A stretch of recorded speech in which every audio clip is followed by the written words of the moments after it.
Nauwi sa pagkadismaya ang biyahe ng dating PBA player na si Paul Artadi kasama ang PBA Motor Club matapos umanong mga biktima ng isang panloloko kaugnay ng isang nakatakdang event para sa mga Pilipino sa Poland.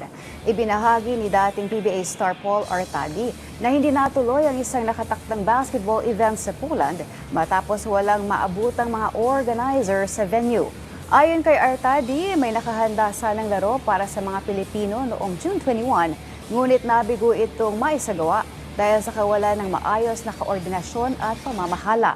Sinabi rin niya na hindi nakatanggap ng napagkasundo ang talent fee ang mga manlalaro dahilan upang hindi naituloy ang paglalaro.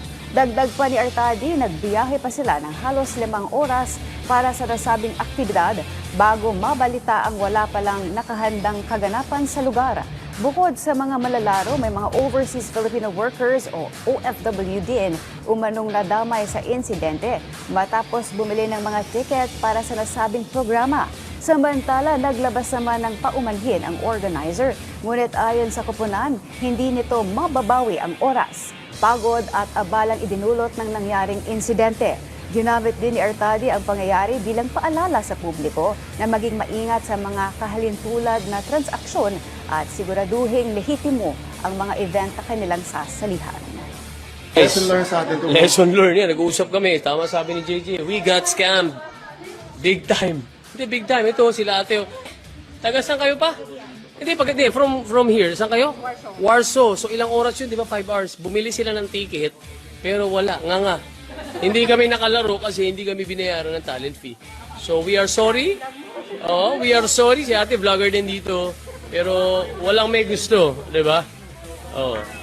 Oh, yan. Shoutout mo na rin. Kahit na-scam kami, masaya pa rin kami. Buhay kami, di ba? Buhay kami. Ha? Sana hindi kayo madala na bumalik po dito. Ay, hindi na. Hindi, pero lessons to talaga. Lesson learned. Pag wala pa kayo, babayaran na. Dapat ganun.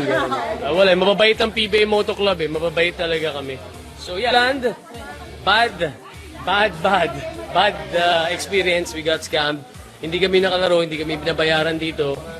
5 hours travel papunta, 5 hours pabalik.